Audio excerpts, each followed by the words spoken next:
Bom, tá gravando, acho que a gente pode começar. Eu vou fazer uma apresentação. Hoje é uma satisfação enorme, a gente recebe aqui o professor César Lenzi, atualmente professor do ITA, que vai nos falar um pouco aí sobre detecção de ondas gravitacionais, as assinaturas em estrelas de nêutrons, né? Vai falar um pouquinho da sua linha de pesquisa, do que anda fazendo. Vou fazer só um breve resumo aqui do currículo do César. César Lenzi é graduado em Física pela Unesp, só não tenho certeza qual Unesp é. Rio Claro. De Rio Claro. Isso. Felipe levantou a mão. Foi sem querer, né? Então, formado em 2003, tem um mestrado em Física pelo ITA em 2006. Ele é meu veterano de pós-graduação no ITA. Doutorado também em Física pelo ITA em 2010, com período sanduíche em Coimbra, em Portugal. Depois fez um pós-doutorado na ABC, também na área de objetos compactos. Quando foi em 2013, poucas pessoas sabem, César Lenzi foi professor da UTFPR, campus de Medianeira, ficou em Medianeira dos anos de 2013 a 2017, quando em 2017, final de 2017, ele foi para o ITA, atualmente é professor associado lá, trabalha, então, nessa área de objetos compactos e detecção de ondas gravitacionais. Então, acho que é isso, César. É isso aí. A palavra está com você. Beleza. Então, vou compartilhar aqui na tela. Antes, só dizer que é uma satisfação aí, tá voltando a falar com o pessoal da UTFPR, como o José falou, fui professor aí por, na verdade, 4 anos e pouco, 4 anos e meio, e, enfim, saudades aí da UTFPR. Estive muitas vezes em Curitiba, porque sempre estava envolvido com algumas coisas burocráticas, comissões, então estive várias vezes aí no campus de Curitiba, gostava bastante. Mas é isso aí, vamos lá, vou compartilhar minha tela aqui, e vamos começar, então, a falar um pouquinho sobre ondas gravitacionais. Todos estão vendo aqui? Ô César, só uma coisa, eu não te perguntei, você gostaria de não ser interrompido só no final? Enfim, é só por uma questão temporal, mas assim, se eventualmente tiver alguma pergunta, tudo bem, tranquilo, podem fazer, mas se for uma pergunta mais complicada, aí deixa mais para o final. Tá certo, então, se alguém tiver alguma pergunta, é só levantar a mãozinha aí que eu passo para o César ou deixar aqui no chat também. Obrigado, tá bom? César. Então tá, valeu. Então vamos começar aqui, vamos falar sobre ondas gravitacionais, mais dentro do aspecto de estrelas de nêutrons, né? Ou seja, as ondas gravitacionais que esses objetos emitem, né? E acabar também, obviamente, falar um pouco aí a respeito das últimas, de algumas das detecções aí realizadas pela colaboração LIGO-Virgo, né? Em especial a GW170817, que é de um sistema binário de estrelas de nêutrons, e as informações que esse evento nos trouxe aqui a respeito da estrutura de estrelas de nêutrons, beleza? Mas é claro, né, a gente vai falar sobre ondas gravitacionais, então vamos conversar um pouquinho sobre ondas gravitacionais, pelo menos dizer aqui como detectar, pelo menos dizer o que são essas ondas gravitacionais, como detectá-las, e como que a gente pode relacionar o sinal detectado por ondas gravitacionais com a microestrutura de estrelas compactas, beleza? Eu vou tentar ser o menos técnico que eu puder, mas, bom, vocês sabem, tem horas que não tem jeito mesmo, enfim. Bom, boa parte de vocês devem saber, né? Essa ideia de ondas gravitacionais surgiu da mente brilhante de Albert Einstein, certo? E todos vocês também devem saber que o Albert Einstein, ele ele é o cara, basicamente, da relatividade geral. Para quem não tem a menor ideia do que é a relatividade geral, ela enfim, ela é... A gente pode entender hoje a relatividade geral como uma generalização da gravitação newtoniana, né? Porque a gente, saindo da relatividade geral, a gente chega à gravitação newtoniana quando a gente toma uma aproximação que a gente chama de aproximação de campo fraco. Mas, enfim, ela tem uma concepção, uma idealização diferente de universo, né? No caso da gravitação newtoniana, o que a gente tinha ali, basicamente, é que massa atrai massa. Aqui, diferentemente, como vocês podem estar observando aqui nessa figurinha aqui, nessa ilustração, o que a gente tem é o seguinte: quantidades de massa e energia distorcem o espaço-tempo. Então, aqui nessa figurinha aqui, o que a gente tem é uma representação bidimensional do que seria essa distorção. Nós temos, então, a malha espaço-temporal, e veja que agora eu não falo somente em espaço, mas sim falo em espaço, tempo, que é um ente quadridimensional, certo? Então, quantidades de massa e energia, essencialmente, distorcem, podem distorcer, né, podem causar curvaturas nesse espaço-tempo. Um exemplo bem típico que vocês encontram muito na internet é aquela coisa, você pega um lençol, uma projeção bidimensional disso, você pega um lençol, estica, põe uma bola de basquete ali no meio, então o lençol encurvado representaria aí o espaço-tempo encurvado, e você consegue, obviamente, dependendo do impulso que você der, por exemplo, numa bolinha de gude, e você consegue observar ali o que seria um movimento elíptico de translação em torno daquela esfera, ou seja, dá para fazer coisa interessante do ponto de vista demonstrativo, né? E, enfim, a relatividade geral ela tem como base essa equação aqui, certo? Só vou apresentar para vocês os termos. Do lado esquerdo, o que a gente tem são aqueles termos que nos dizem quanto justamente a curvatura espaço-temporal, né? Aqui nós temos aqui o tensor de Hit, esse aqui é o escalar de Hit, essa aqui é a métrica, né, que normalmente a gente entende como sendo a solução de fato aqui das equações, aquilo que a gente quer, dada algumas condições, aquilo que a gente quer achar, aquilo que a gente quer conhecer, certo? E do lado direito nós temos aqui o tensor energia-momento, né, que caracteriza a fonte que está curvando, a fonte responsável pela curvatura espaço-temporal. Perfeito? Perfeito, vamos lá. Mas, então, como eu falei, as ondas gravitacionais, elas surgem como um resultado, aqui das equações de Einstein, certo? Quando a gente toma uma, que a gente chama de aproximação de campo fraco. O que é essa aproximação de campo fraco aqui? Está aqui. Já falei para vocês aqui da métrica, essa métrica me diz quanto a curvatura espaço-temporal, me traz informações a respeito da curvatura espaço-temporal do espaço-tempo local, numa determinada localidade, ok? Então, quando eu estou falando de aproximação de campo fraco, o que a gente pega? A gente toma essa métrica e ela representa, por essa outra aqui, que nós chamamos de métrica de Minkowski, que me representa justamente o espaço-tempo plano, e somamos a ela uma pequena perturbação H de Mini, ok? E isso aqui que vai acabar por ser aqui o nosso tensor de onda gravitacional, tá? É claro, a gente substitui essa métrica, lembrando que colocando, né, que esse R de Mini, né, o tensor de Hit, ele depende, ele pode ser escrito em termos da métrica, o escalar de Hit também pode ser escrito em termos da métrica, a equação fica enorme, gigantesca mesmo, assim, de verdade. A gente substitui esse cara aqui, faz algumas escolhas adequadas de sistemas de coordenadas, enfim, faz algumas escolhas convenientes, né? Os famosos gauges, né? A gente toma um gauge, faz uma escolha de coordenadas tal qual aquele gauge seja, vamos dizer assim, obedecido, seja... como que é? Vamos usar a palavra obedecido, mesmo que não está me vindo outra. Feito isso, a gente chega nessa equação, nessa equação que, como vocês podem observar aqui ao lado esquerdo, é uma equação de onda. Como aqui a gente vai falar mais aqui a respeito, quer dizer, não vamos falar mais, quando a gente quer falar a respeito de propagação, a gente toma o lado direito dessa equação como sendo igual a zero, ou seja, quero falar de propagação, então o que nós temos aqui é uma equação de propagação de onda, certo? Fazendo uma fixação de gauge aí, uma fixação de componentes, uma fixação, na verdade, de sistema de coordenadas, nós chegamos, e óbvio, tomando aqui também de que essa onda, ela pode se propagar, imaginando uma onda monocromática se propagando pelo espaço, a gente chega aqui nesse tensor aqui, onde esse H+, e esse H+, esse H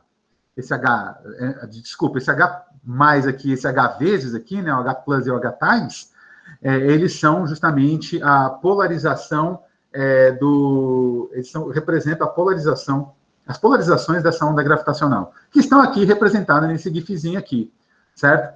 Aqui vocês têm que imaginar o seguinte, uma onda gravitacional vindo perpendicular ao plano aí da apresentação, e isso aqui representa, então, o efeito dessa onda sobre um anel de partículas. E aqui faz jus ao nome que é dado a cada uma dessas polarizações, né? Dado o efeito delas aqui, vocês podem perceber aqui, esse aqui seria, então, esse H+, essa polarização H+, essa aqui é a polarização H vezes, certo? Uma coisa que é importante, interessante notar também, é que dentro da previsão da relatividade geral, essa onda ela não tem polarização na direção de propagação da onda, certo? E é isso. Bom, dito um pouquinho aqui sobre ondas gravitacionais, eu não vou poder tomar isso. Aqui só fazer um jabazinho aqui, ó. Eu tenho praticamente um curso completo hoje de relatividade geral no meu canal do YouTube, tá? É só procurar lá César Lenz, o linkzinho tá aqui, não sei porque eu coloquei o link, não adianta nada, ninguém vai conseguir clicar aqui, mas maravilha. Eu tenho praticamente um curso completo de relatividade geral hoje exposto lá, enfim. E aí eu falo em detalhes, mostro em detalhes a derivação dessas ondas para quem estiver interessado, tá ok? E uma coisa importante, uma informação importante é que, de fato, Einstein publicou a previsão a respeito dessas ondas num artigo de 1916. Mas vamos lá. Aqui, simplesmente fazendo uma analogia, né? A gente sabe que a natureza, basicamente, o que nós conhecemos são 4 forças fundamentais, todas elas têm o seu campo, sua partícula associada, sua partícula mediadora associada. Como vocês bem sabem, força eletromagnética está diretamente relacionada... a partícula mediadora, a onda, né? A onda relacionada a uma variação de um campo eletromagnético devido à movimentação de cargas, devido à interação de 2 cargas e, consequentemente, interação entre cargas. Nós temos como resultado aqui ondas eletromagnéticas que tem como partícula mediadora, uma partícula associada ao fóton. Mesma coisa deve acontecer aqui com relação ao campo gravitacional. Vou falar em campo gravitacional aqui, mas a mesma coisa deve acontecer quando a gente pensa numa teoria de gravitação, certo? Enfim, mas vamos lá. Falamos um pouquinho sobre ondas aqui. Aqui, nossa senhora, esses efeitos, meu Deus do céu.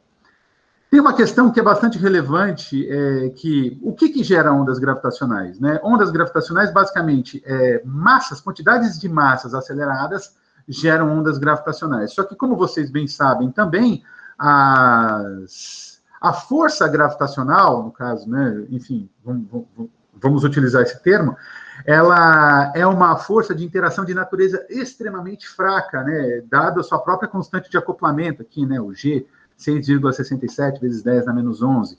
Então, de fato, para a gente pensar em detecção dessa classe de onda, a gente tem que observar e olhar para o espaço, porque, de fato, a gente tem que observar eventos extremamente catastróficos no universo para que seja gerada uma onda gravitacional que tenha uma amplitude tida como mensurável, né? E quando eu digo tida como mensurável, a gente está falando de coisas que vão da ordem de 10 na menos 20, tá? Realmente uma coisa muito pequena.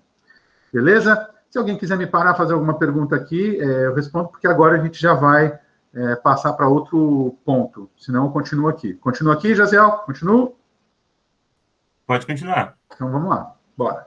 Então, como eu falei, realmente fontes catastróficas no universo são geradoras de ondas gravitacionais, certo? Aqui nós temos como exemplo, por exemplo, supernovas, certo? Colisão de pares de buracos negros, por exemplo, que foi dessa forma que se fez aí, né, a primeira detecção de ondas gravitacionais pela colaboração LIGO. Foi um sistema binário de buracos negros que colidiu e gerou uma onda gravitacional. Essa aí é a imagem artística aí deste evento aí, tá? Enfim, temos outras diversas tantas fontes, eu vou citar aqui mais algumas. Uma coisa muito interessante, um sinal de bastante interesse, né, a gente sabe, vocês devem saber aí, existe uma coisa que nós chamamos de radiação cósmica de fundo, certo? Cujo qual nós já fizemos um mapa do universo tomado como base essa radiação cósmica de fundo, certo? Da mesma forma, acredita-se que a gente vá fazer, e vão existir detectores de ondas gravitacionais dedicados a isso, um mapa da radiação gravitacional de fundo. Uma coisa muito interessante com relação a esse tipo de sinal é que esse sinal ele é oriundo realmente desde os primeiros instantes mesmo do universo primordial, do universo inflacionário, primordial, desde o primeiro estalo do universo. Acredita-se que o universo já vem emitindo ali ondas gravitacionais e com esse tipo de sinal sendo detectado, a gente vai conseguir obter informações a respeito desse período mais antigo aí do universo, ao contrário do que a gente consegue com relação à radiação cósmica de fundo, né? Bom, que, se eu não me engano, 300 mil anos, anterior a 300 mil anos aproximadamente, o universo era opaco, então você não conseguia ali informação do ponto de vista eletromagnético, certo? E, claro, uma outra fonte extremamente relevante de ondas gravitacionais são as estrelas de nêutrons. E, enfim, existe uma área específica de estudo com relação a essas estrelas. E por que existe uma área específica? Porque essas estrelas, as estrelas de nêutrons, já existe um catálogo de estrelas de nêutrons, existe uma porção de estrelas de nêutrons detectadas.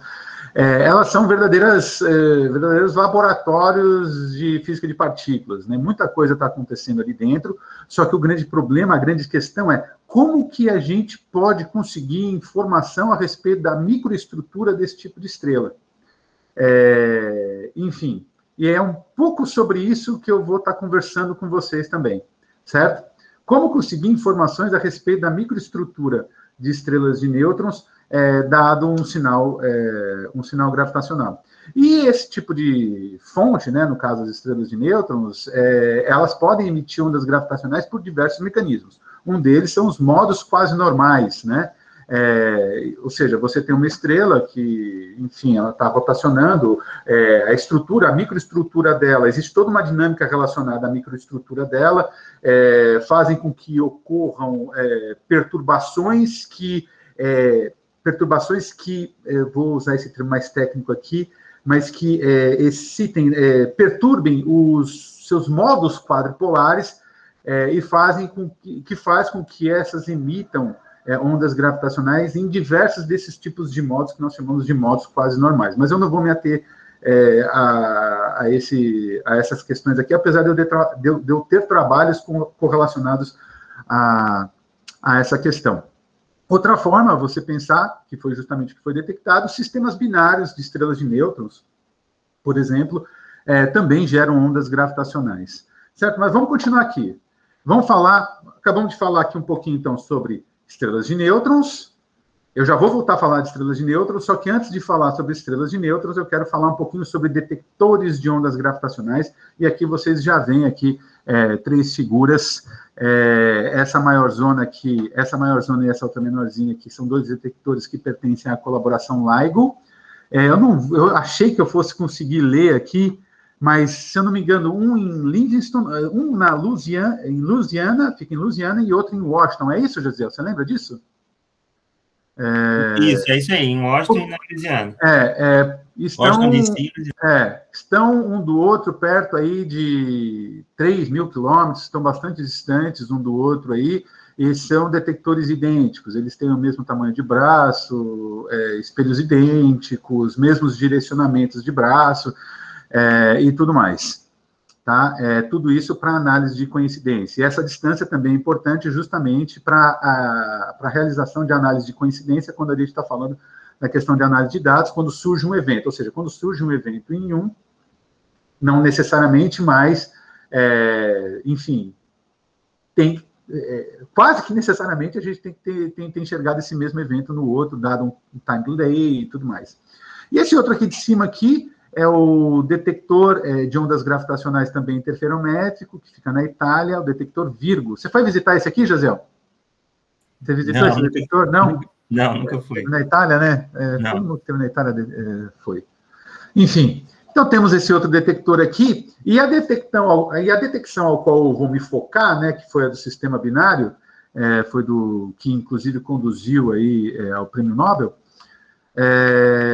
teve a participação do detector Virgo. Então, aí a gente já fala de colaboração LIGO-Virgo, certo? Certo. E aqui falar um pouquinho minimamente aqui, sobre o princípio básico de funcionamento desses detectores. Então, eles têm, de fato, como base de funcionamento, interferômetros de Maxwell-Morley. Eu vou assumir que todo mundo já ouviu falar aqui sobre interferômetros de Maxwell-Morley. Então, a ideia aqui, eu tenho um laser, certo? Eu tenho um laser. Esse laser emite aqui, ele chega a um espelho divisor, cujo parte desse laser é transmitido, e outra parte do laser, ele é refletido. Ambos os lasers, eles seguem caminhos ópticos idênticos, tá? Os caminhos ópticos em cada um desses braços são absolutamente idênticos. Então, o que acontece? Se nada acontecer, à medida que esses lasers, após a divisão aqui, que esses lasers estão seguindo essas trajetórias, eles devem chegar aqui novamente a esse espelho divisor aqui, e se recombinar construtivamente, e temos aqui, e isso é detectado depois no fotodetector. É claro que a coisa não acontece dessa forma, né? Muito pelo contrário, enfim, a gente tem várias fontes de ruídos e também temos ondas gravitacionais. Todas as fontes de ruído são extremamente bem conhecidas e muito bem monitoradas,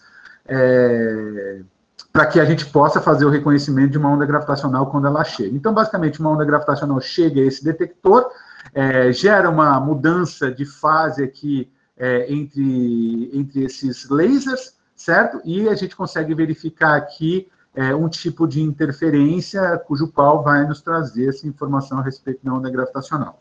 Ok? E, claro, já falei ali, só que eu gosto sempre de mencionar o Joseph Weber, que foi a primeira pessoa que concebeu, né? Foi o primeiro cara que pegou e construiu e concebeu ali na década de 60 um detector de ondas gravitacionais. Um detector de outro tipo, um outro tipo de classe de detectores de ondas gravitacionais, né? São detectores do tipo massa ressonante. Esse aqui, ele, se eu não me engano, ele construiu 2 ou 3, agora não me recordo, mas esse aqui, como vocês podem ver, é um detector que tem uma geometria cilíndrica. E por que desse tipo de detector? Porque, de fato, uma onda gravitacional, quando chega, ela deve excitar os modos quadrupolares, né? Os modos quadrupolares desses detectores de massa ressonante, e a gente conseguir monitorar isso. No caso aí, um cilindro, a gente está falando aqui do modo longitudinal, que é monitorado por esses... bom, vocês devem estar vendo a setinha aqui, eu acredito que vocês devem estar vendo a setinha aqui, né? Eles são monitorados, os modos longitudinais aqui são monitorados por esses cristais aqui, que são cristais piezoelétricos, que basicamente transformam esse sinal mecânico em sinal elétrico. O Joseph Weber acreditou ter detectado sinal gravitacional, só que isso nunca conseguiu ser... enfim, não conseguiram reproduzir o experimento dele. Mas ele foi muito importante porque, a partir dele, depois de um tempo, outros detectores de diferentes gerações, mas detectores de massa ressonante, foram construídos no mundo todo, nos Estados Unidos. Se não me engano, o Allegro nos Estados Unidos, a Auriga na Itália, agora não lembro os nomes, mas um na Austrália também. Em vários lugares do mundo se desenharam e se conceberam detectores com formato cilíndrico, só que claramente muito melhorado, utilizando técnicas de criogenia sobre as quais os detectores eram submetidos, também, enfim, técnicas para o amortecimento mecânico das localidades, tipo, para minimizar ao máximo aí a pequenos microabalos sísmicos aos quais o detector pudesse vir a detectar, etc., enfim. Mas nunca conseguiram detectar nada, nenhum tipo de evento com essa classe de detectores em si.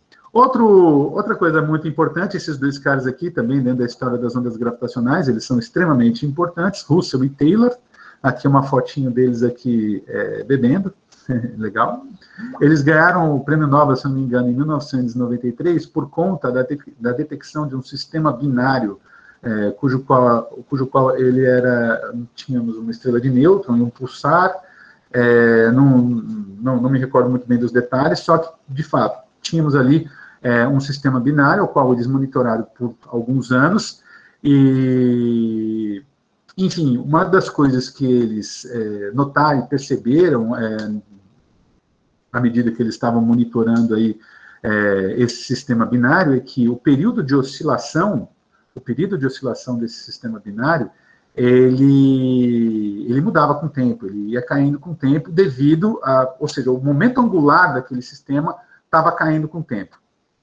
E, enfim, eles buscaram tentar explicar, tentar entender por que aquilo, a dinâmica de perda de energia daquele sistema, e, enfim, eles conseguiram buscar resposta na relatividade geral, e, como vocês podem ver aqui, isso aqui é a curva teórica, esse aqui são os pontos experimentais, casa muito bem, e, basicamente, eles assumiram, então, eles pensaram, e enfim, e conseguiram de alguma forma mostrar que, de fato, muito provavelmente aquele sistema binário estaria perdendo energia por conta da emissão de ondas gravitacionais.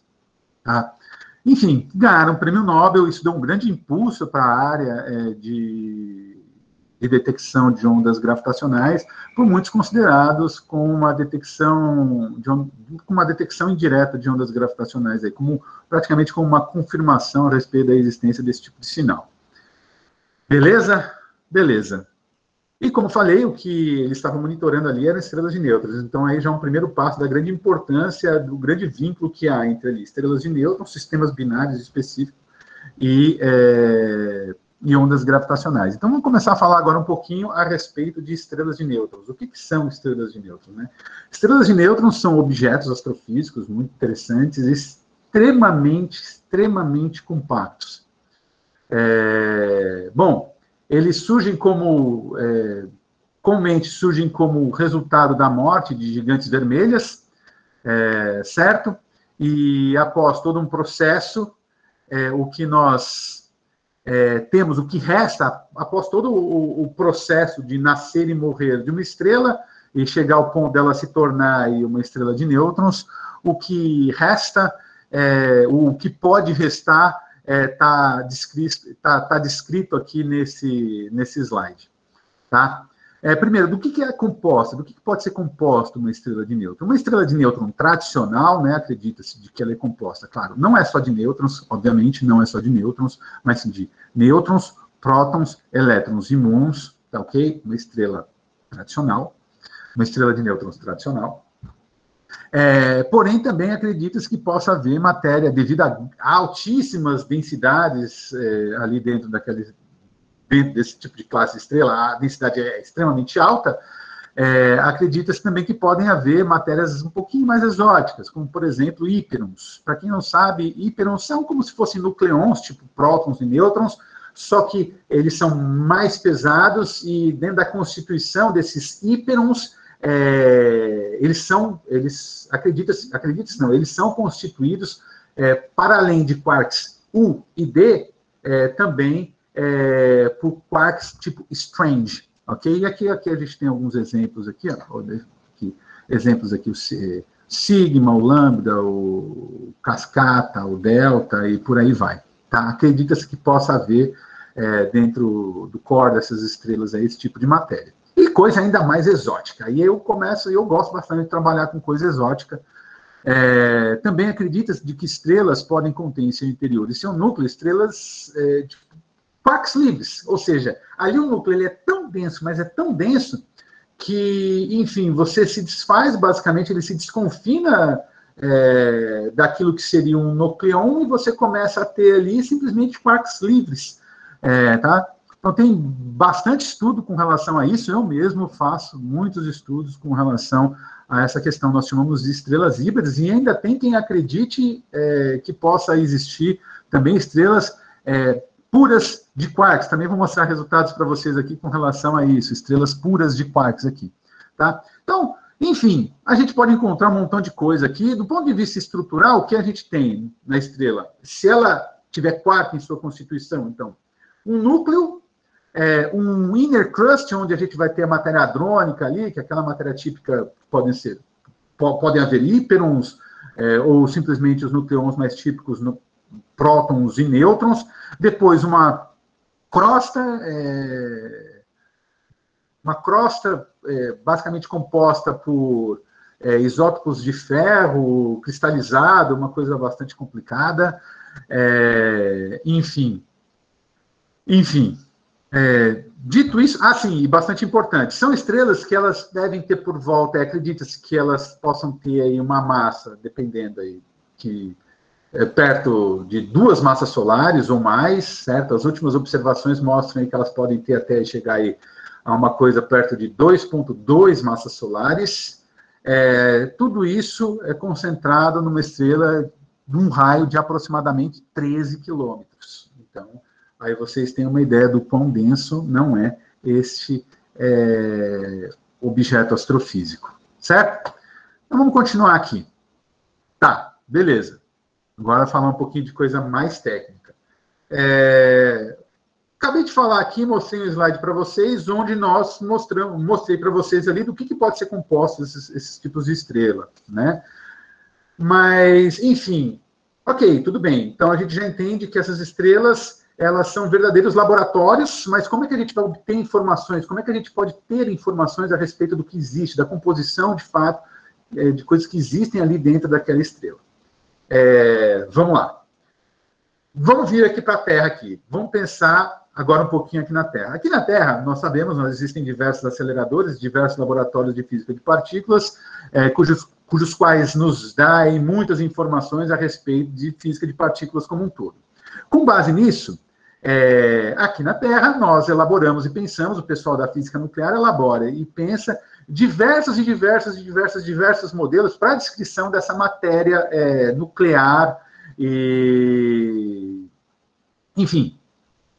E é justamente isso que a gente usa. A gente toma esses modelos que nós temos, que descrevem matéria nuclear e que fitam relativamente bem, ou muito bem, alguns muito bem, dados oriundos de aceleradores, de laboratórios aqui na Terra, certo? Nós tomamos esse modelo e confrontamos estes modelos que descrevem essa matéria nuclear com observáveis astrofísicos. Mas como que a gente faz isso?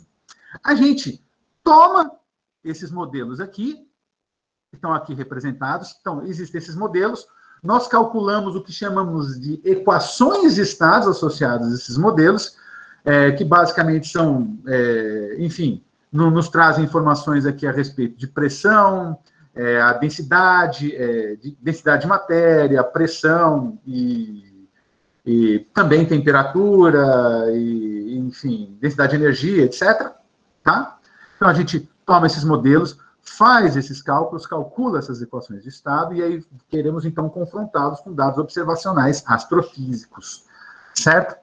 E aí, para isso, nós hoje utilizamos de forma muito mesmo, as equações de Thom, Oppenheim-Volkoff. Essas equações foram calculadas e determinadas, foram calculadas na década de 30, por Oppenheim e Volkoff, obviamente também a participação aqui de Thoma, mas o artigo cujo qual essas equações aqui aparecem num artigo assinado por Oppenheim e Volkoff, eu não lembro o nome inteiro deles. Mas, enfim, essas equações, elas surgem como resultado das equações de Einstein, tá? São uma derivação das equações de Einstein, e, enfim, não vou ficar me atendo muito a detalhes, só que o que eu quero mostrar aqui para vocês é o seguinte, que por vias dessa equação, nós conseguimos fazer correlações com grandezas do tipo pressão e densidade de energia, tá? Aqui, ó, pressão e densidade de energia, que me dizem quanto informações com relação à microestrutura dessa matéria nuclear. Nós conseguimos, por vias das equações de Thom, Oppenheim e Volkoff, relacionar isso com grandezas macroscópicas observáveis em detectores tais quais, por exemplo, o NICER ou também o detector de ondas gravitacionais, o LIGO. Tá? Aqui, ó, raio e massa da estrela. Tá? Então, para dedução disso aqui, Thom, Oppenheim e Volkoff, eles fizeram a suposição de um objeto estático e simetricamente esférico e homogêneo, tá, ok? Deduziram essas equações. Então, agora, dadas essas equações de Thom, Oppenheim e Volkoff, a gente pode tomar as equações de estado que nós conhecemos, ok? Oriundas de modelos que descrevem dados vindos de aceleradores. Nós colocamos isso aqui como entrada e temos como resultado massa e raio. E temos como saída dessas equações após a integração, massa e raio. E aqui o que nós temos são esses diagramas de massa e raio. Normalmente esses são os resultados que nós obtemos aqui. Certo? Aqui nós temos aqui diversos modelos, tá? Essa aqui são curvas típicas de estrelas hadrônicas. Essa aqui, ó, cinzas aqui, são curvas típicas de estrelas puramente de quarks. E a gente tem uma feira de coisas. E claramente agora é o seguinte, o que acontece?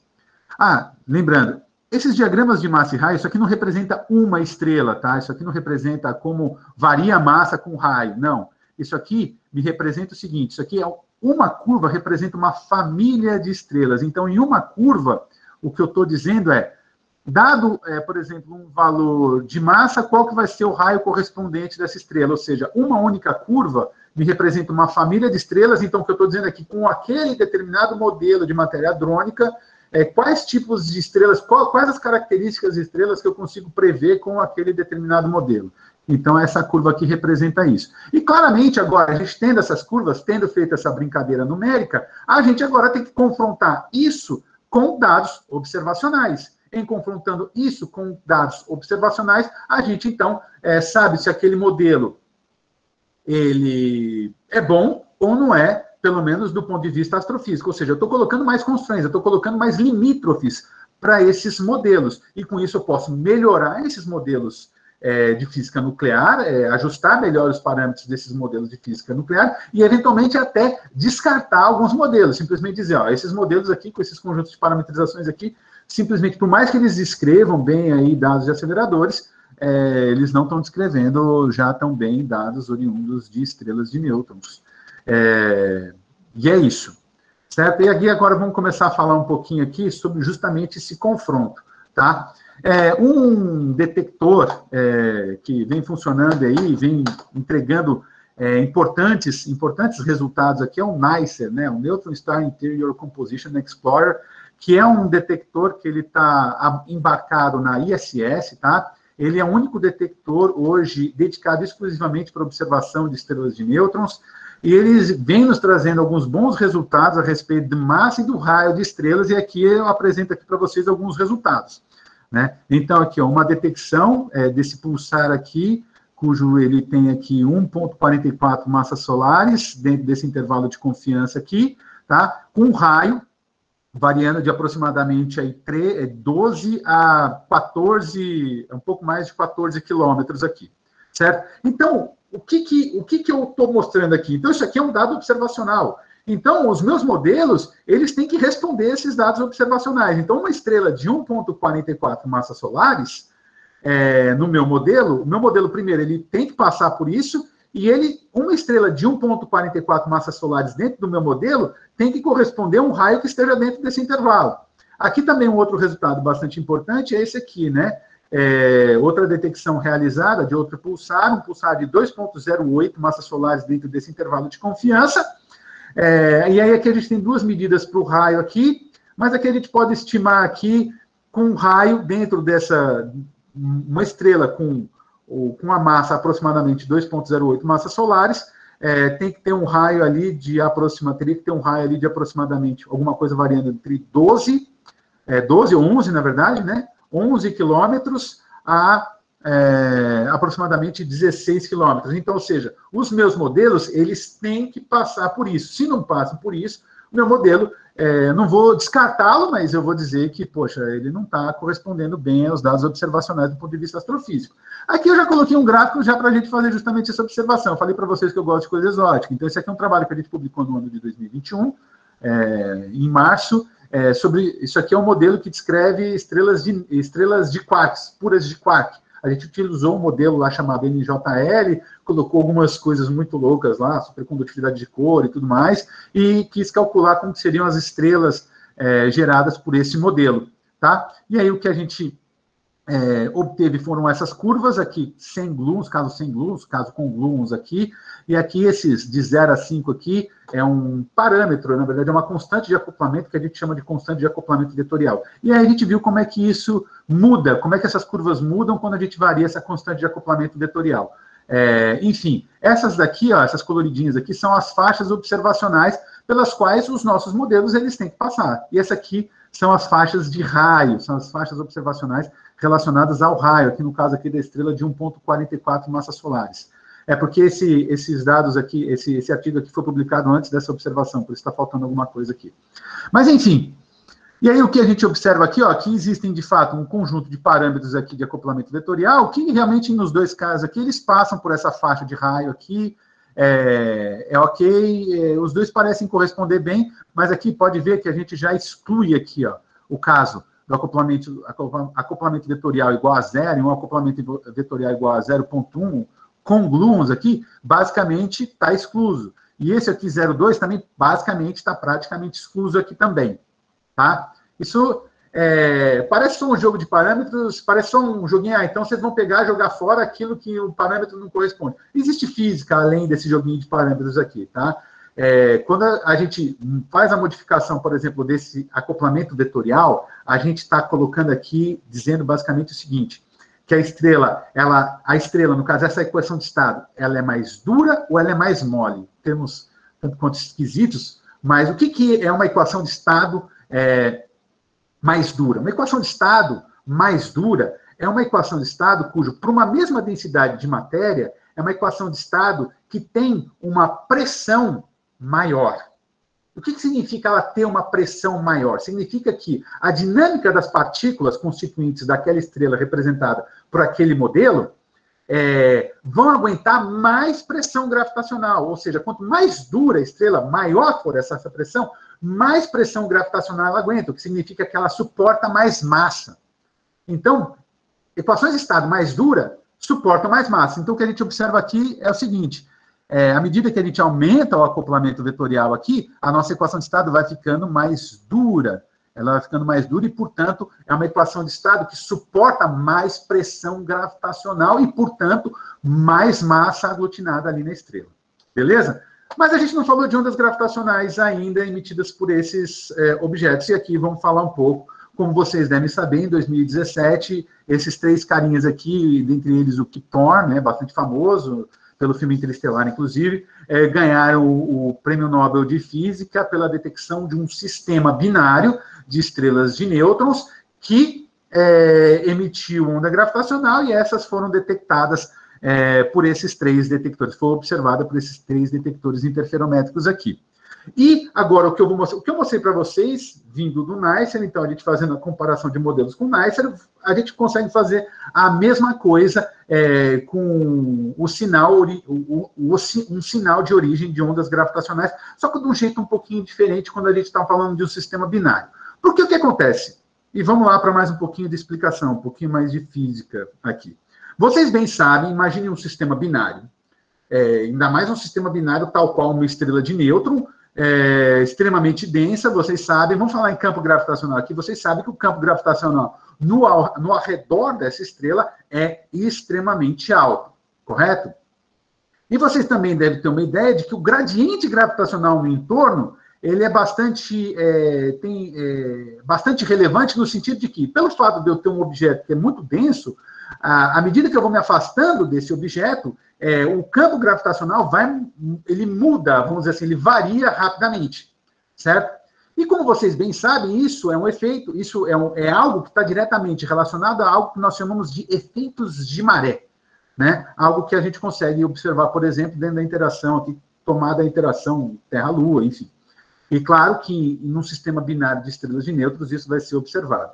Então, o que acontece? Nós temos essas duas estrelas de nêutrons girando uma em torno da outra, certo? Girando uma em torno da outra, perdendo energia por vias de emissão de ondas gravitacionais, ok? Deixa eu ver aqui se já é o caso de mudar. Já é o caso de mudar.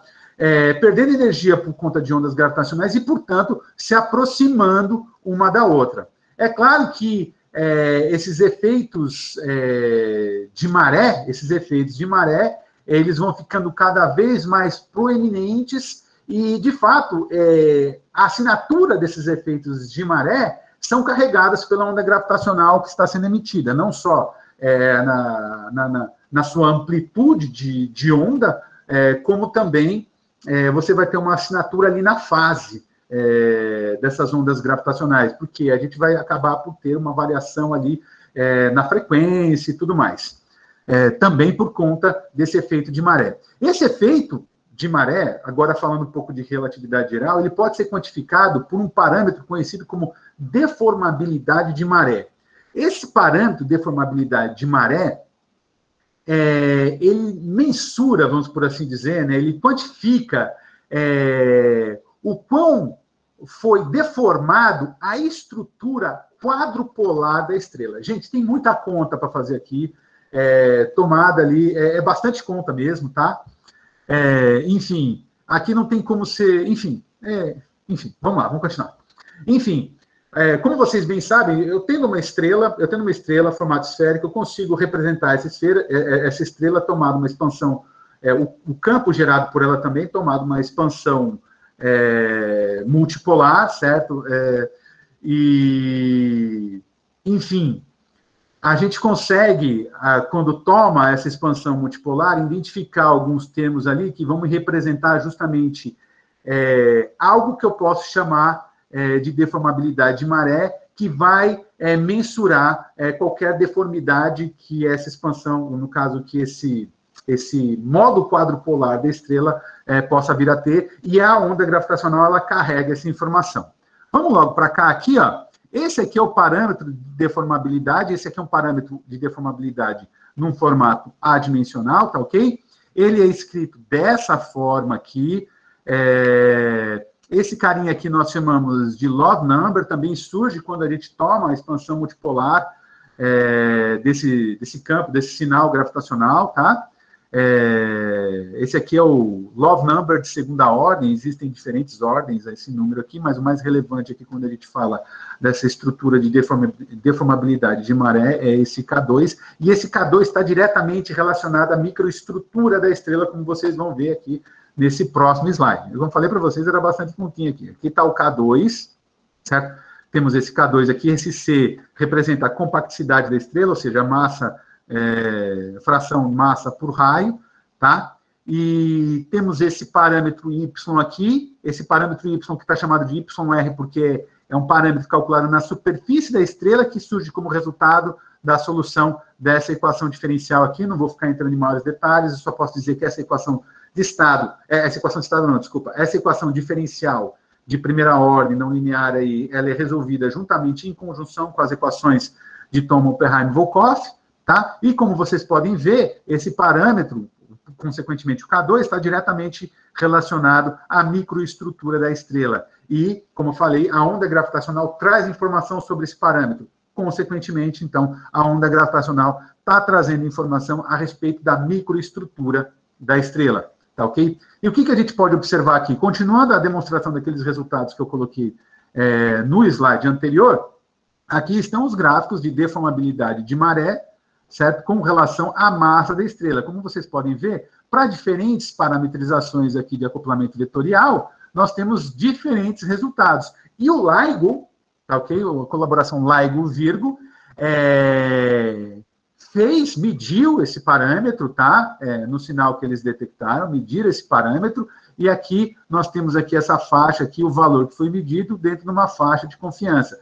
E aqui vocês podem, o que vocês podem observar, que aqui a gente já descarta uma porção de modelos, certo? Aqui no caso, sem gluons, esses modelos aqui, ó, todos esses carinhos aqui, já são descartados dessa detecção realizada pelo LIGO. Eles não conseguem descrever essa detecção aqui realizada pelo LIGO.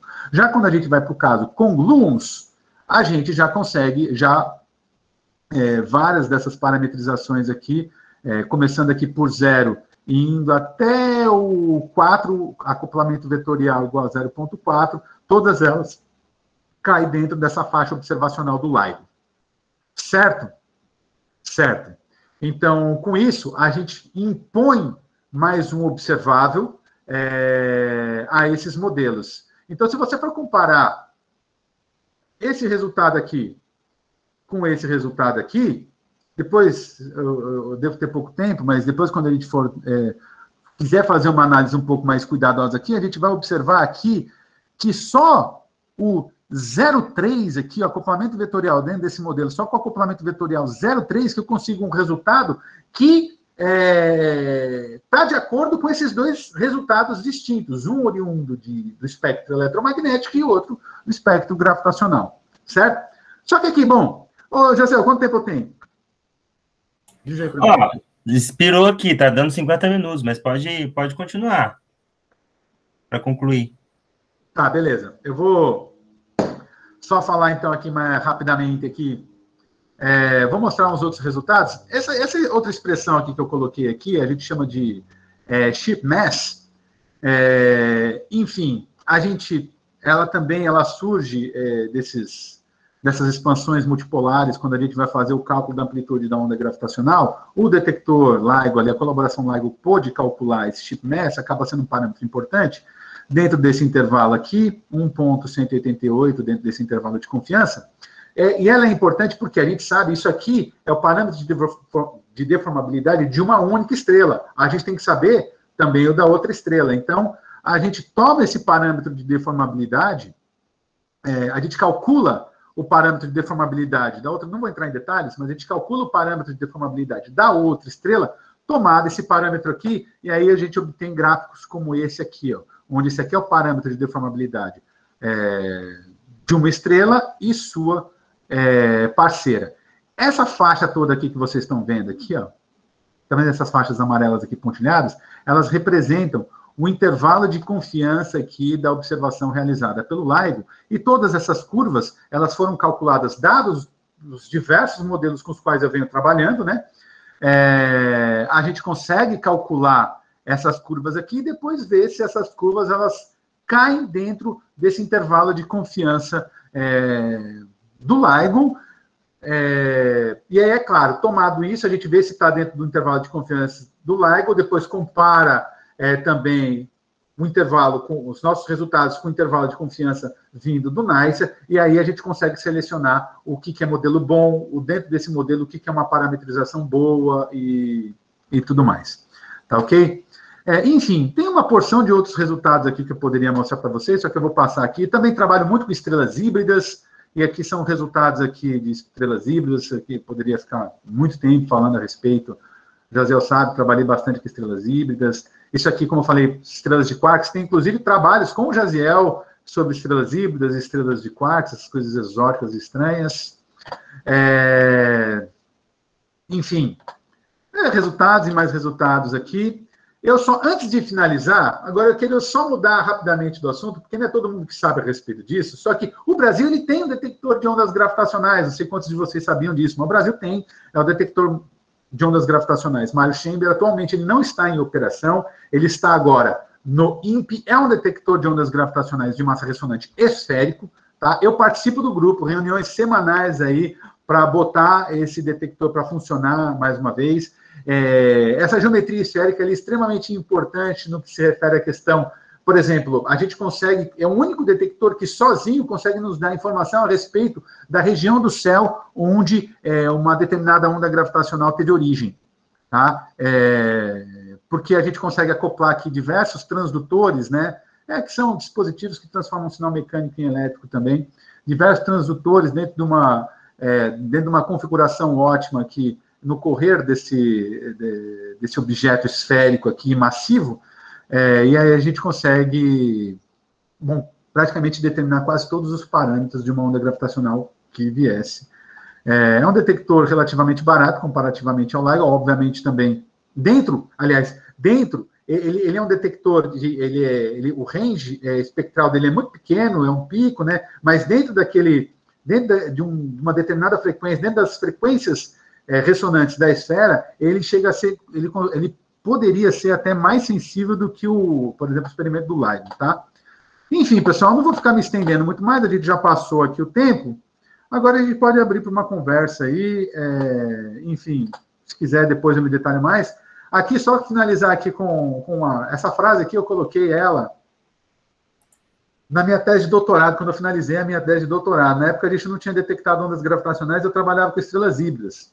Não sei se o Jaziel lembra disso, mas eu finalizei minha tese com essa frase aqui. Pretendemos detectar uma onda que nunca foi detectada, que tenha como fonte um objeto que ninguém sabe se existe, no caso estrelas híbridas, utilizando um detector que ainda não funciona, que no caso era o Mário Chamber. Enfim, finalizo aqui, vou parar de compartilhar, ou continuo compartilhando, não sei. Pode deixar a sua tela aí, vai que tem alguma pergunta, beleza. Pode direcionar para lá. Então, mais uma vez aí, muito obrigado aí. César, a gente que agradece a sua disponibilidade de tempo para dar um seminário para a gente aqui no programa de pós-graduação em Física e Astronomia, da UTFPR. Eu vou abrir agora para perguntas, quem quiser levantar a mãozinha aí, quiser abrir o áudio e perguntar, ou quiser colocar no chat, fiquem à vontade.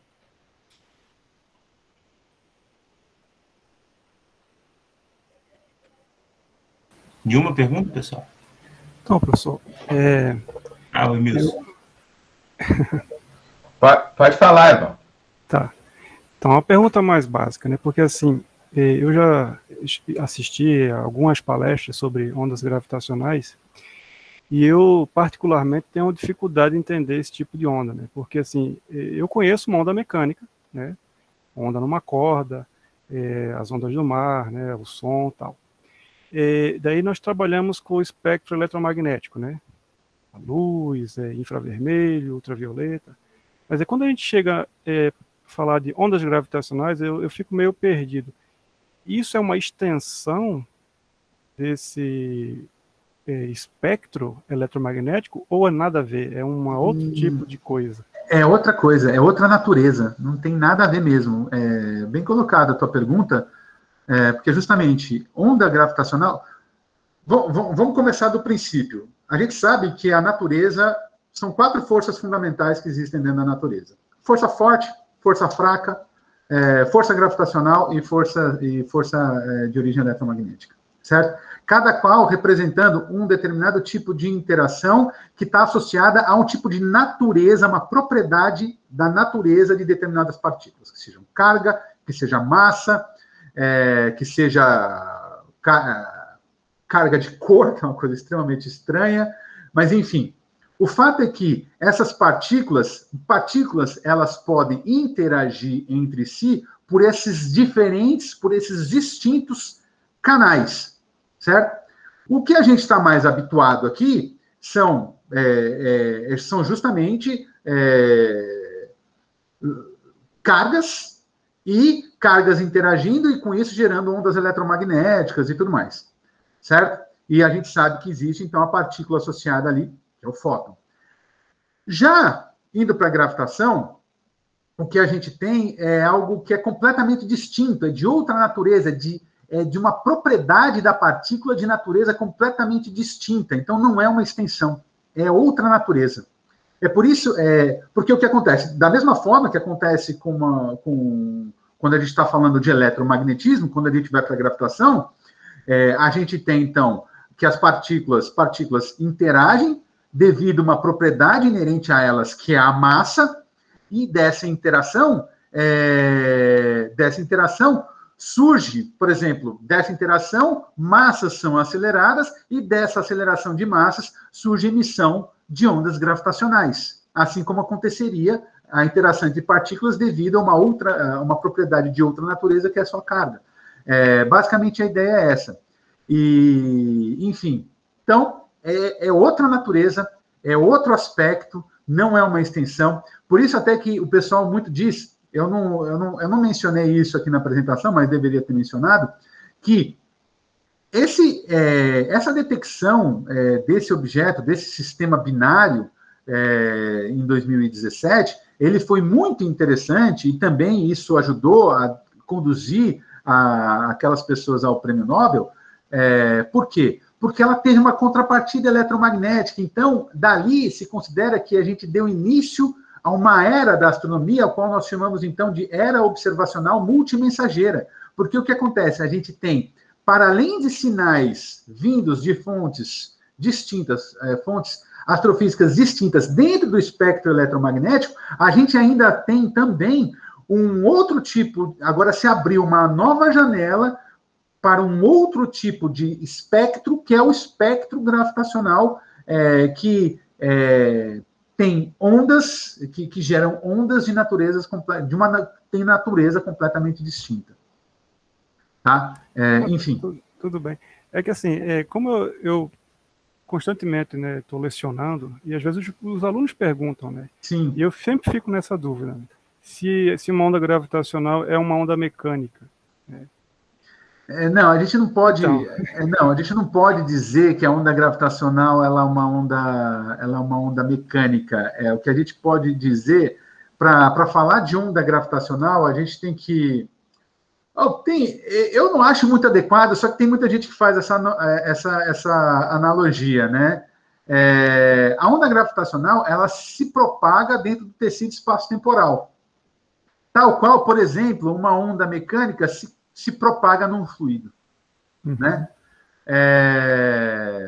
Enfim, a gente não pode comparar essas duas, são duas coisas distintas, mas que é uma analogia razoável, já que realmente é difícil você imaginar,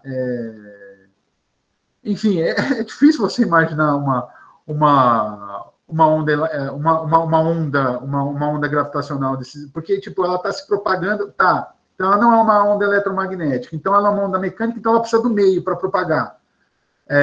Não, vamos dizer assim, se a gente disser que ela precisa do meio, então o meio seria o próprio espaço-tempo. O meio ao qual a onda gravitacional se propaga é o próprio espaço-tempo. Entendeu? Mas é complexo mesmo pensar. Mas eu acho que essa é uma analogia, apesar de eu não considerar tão adequada, é uma analogia que é possível para a gente conseguir pensar um pouco sobre. A gente precisa mais principalmente conversar com as pessoas que trabalham nesse campo para justamente ver qual que é a ideia de vocês, né? Porque eu tive uma palestra lá na escola do CBPF com o professor Calais. E também é difícil ele conseguir exprimir, né, o que é isso, né? Mas assim, ele mostrou lá a matemática das ondas e toda, né, o resultado, né, que essas ondas e as informações que estão acontecendo, né, para esse novo momento que nós estamos tendo aí, né? Mas beleza, é só essa uma dúvida que eu sempre tenho, né, quando se fala em ondas gravitacionais, tá bom? Obrigado. Não, tranquilo, eu que agradeço aí. Ô César, a gente tem duas perguntas aqui no chat, uma do Gustavo, ele agradece pelo seu seminário, e aí ele pergunta: a velocidade de propagação de ondas gravitacionais também se limita à velocidade da luz? Sim, também se limita à velocidade da luz, e isso surge naturalmente também ali das contas. Quando a gente toma as equações de Einstein, né? E faz a aproximação de campo fraco e faz as devidas deduções, naturalmente surge esse limítrofe aí relacionado, esse limítrofe, na verdade, essa velocidade de propagação relacionada à onda gravitacional. Também se propaga com a velocidade da luz. A Luana aqui, a nossa estudante de mestrado, e também o Emilson, que acho que queria fazer a mesma pergunta, que é professor, está dizendo assim: boa tarde, César, primeiramente, obrigado pelo excelente seminário. Minha pergunta é em relação à propagação das ondas gravitacionais. Existe algum meio que causa interferência? Ou seja, elas interagem com algum tipo de matéria ou energia do universo? Bem interessante essa pergunta, porque, de fato, as ondas gravitacionais, e esse seria um grande ponto de vantagem das ondas gravitacionais frente ao espectro eletromagnético, quando a gente pensa em cosmologia e pensa em estudar o universo primordial, é de que são ondas pouquíssimo interagentes, né? Elas são ondas que interagem muito pouco, e por isso que a gente consegue, inclusive, obter informações a respeito do universo primordial ali, inflacionário e tudo mais. Pode ser que a gente obtenha, né? Mas, é claro, ela interage, sim. Ela interage com a matéria, tanto ela interage com a matéria que a gente pode detectar, né? Que é possível detectar. Só que ela é pouquíssimo interagente. E é por isso que é extremamente difícil. A gente precisa de um detector extremamente sensível, tal qual os detectores da colaboração LIGO e Virgo, né? Que por muitos são tidos aí como os objetos, os experimentos mais precisos hoje instalados na Terra, né, na superfície terrestre.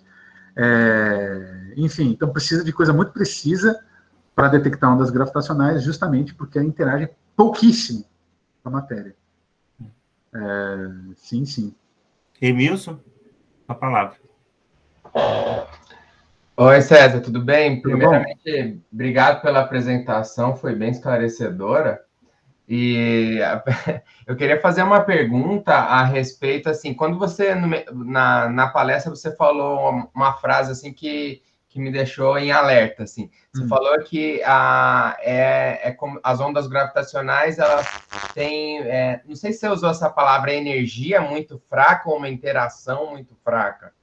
Aí, quando a gente pensa nessa interação fraca, de ser, tipo assim, pouca energia ou pouca interação, comparativamente com as outras forças que existem na natureza? Como é que é? Eu não entendi muito bem. Vamos lá.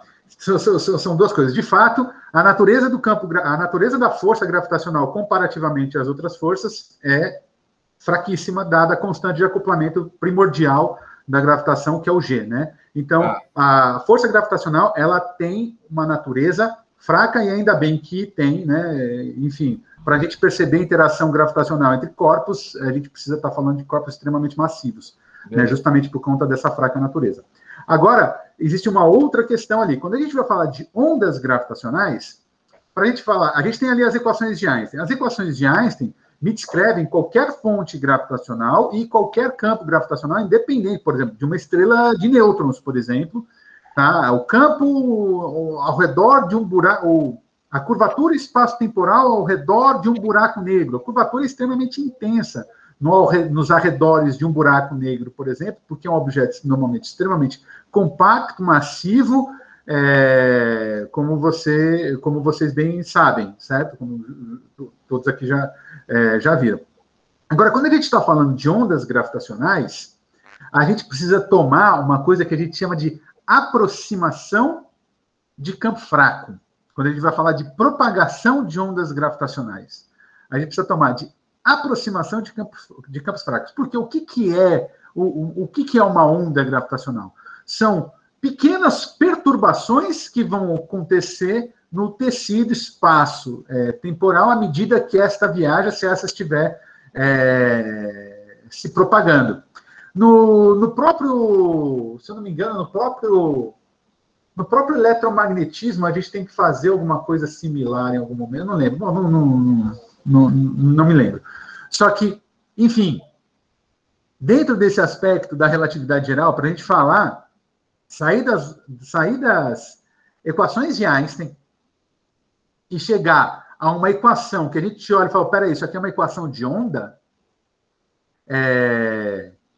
a gente tem que tomar isso que eu chamei ali de aproximação de campo fraco, ou seja, eu estou fazendo uma aproximação dizendo o seguinte, dizendo que a minha métrica, ela vai ser, então, uma métrica de espaço plano, com uma pequena perturbação, isso eu chamo de aproximação de campo fraco, porque o campo, numa determinada região, ou se eu estiver falando única e simplesmente de uma onda gravitacional, ele é muito fraco, é uma pequena perturbação comparativamente a outros objetos que existem aqui na natureza. Eu cito outro exemplo aqui, fora a onda gravitacional, por exemplo, vamos pegar aqui a Terra. Eu cheguei a citar no seminário que a relatividade geral ela pode ser entendida como uma generalização da gravitação. O pessoal gosta muito de confrontar, né? Einstein versus Newton.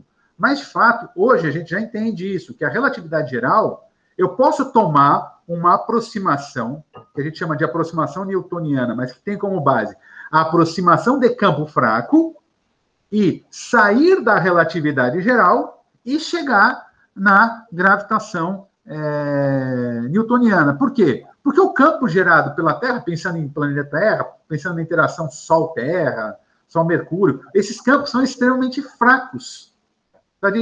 Enfim, então, para descrevê-los, eu faço isso que nós chamamos de aproximação de campo fraco. Não sei se eu respondi sua pergunta. Não, respondeu sim. Acho que era isso mesmo que eu esperava beleza, como resposta. E aí eu queria perguntar só mais uma coisa, já que eu sou leigo na área, eu sou da matéria condensada, então eu gosto bastante de ver palestras fora da minha área para sempre aprender alguma coisa. Claro. Então, a gente pode falar, então, que a força das ondas gravitacionais seria mais uma força dentro das forças fundamentais para compor aquela teoria de unificação, não sei o quê. Então, a gente pode pensar da coisa no seguinte aspecto, né? A onda gravitacional, cuja qual deve ter uma partícula de spin 2 associada, ao qual nós chamamos de graviton, tá? Que, então, pode ser entendida como uma partícula mediadora dentro dessa interação que ocorram entre partículas devido às suas propriedades de massa. Então, deve existir, assim como existe para as outras forças, esse tal de graviton, que é a partícula mediadora. Fundamental, assim, né? Força gravitacional força gravitacional, comparativamente a essas outras três forças, ela se destaca um pouco, ela é um pouco bizarra, ela é difícil de acoplar ela com as outras e tudo mais, enfim, não trabalho com isso, mas é uma das forças fundamentais da natureza, junto com força fraca, força forte e força eletromagnética, tá? Cada uma delas interage frente a uma natureza das partículas, a uma natureza distinta entre partículas, carga, cor, e a fraca eu não lembro agora. Mas, enfim, cada qual interage, e cada qual, dentro dessa interação, partícula mediadora, no caso da eletromagnética, é o fóton, no caso da força forte, é o gluon, no caso da força gravitacional, é o graviton. Tá bom. Não, beleza. Maravilha. Muito obrigado. Obrigado aí pelas perguntas aí. Tem mais uma aqui, acho que nós vamos considerar como a última, porque a gente já passou das 3, que é o do Augusto. Boa tarde, professor. Obrigado pelo seminário. Gostaria de perguntar se, por conta das ondas gravitacionais serem resultado de interações de objetos massivos, é possível relacioná-las com o campo de Higgs, por exemplo? Bom, isso aí já enveredou para uma coisa que eu já não entendo, mas a princípio não. O Higgs, acho que até o Jaziel pode responder melhor que eu isso aí. O Higgs está associado à dinâmica de criação de massa, né, Jaziel? Mas no campo de Higgs a gente está falando de força eletrofraca, né? Eletrofraca, né? Isso, então não tem nenhuma não está relacionado, é outra natureza. É outra natureza. É o Giovanni que levantou. Giovanni? Olá, professor, tudo bem? Obrigado pelo seminário. Eu queria fazer uma pergunta professor, sobre as estrelas de nêutron. O senhor falou que elas advêm de gigantes vermelhas, né? Da morte de gigantes vermelhas. A gente sabe qual que é o fruto energético das estrelas, né? Que vem da fusão nuclear. E a gente também tem uma expectativa de vida das estrelas. Agora, das estrelas de nêutron, nós sabemos da onde vem a energia dela, da onde ela capta da onde ela vem essa energia, e o tempo de vida esperado de uma estrela de nêutron, se é que tem? Cara, eu já ouvi um cara falando sobre tempo de vida esperado de estrelas de nêutrons, e isso... Até também acho que o Jaziel pode responder essa pergunta melhor que eu, mas isso, você pode colocar coisa na casa de trilhão de anos. Agora, eu só não entendi muito bem, tipo, que energia você está falando? A energia que a mantém? Isso, professor, exatamente. Tá. A energia que mantém uma estrela de nêutron e outros objetos compactos advém justamente da dinâmica existente entre as partículas que constituem essas estrelas, né? Essencialmente é isso.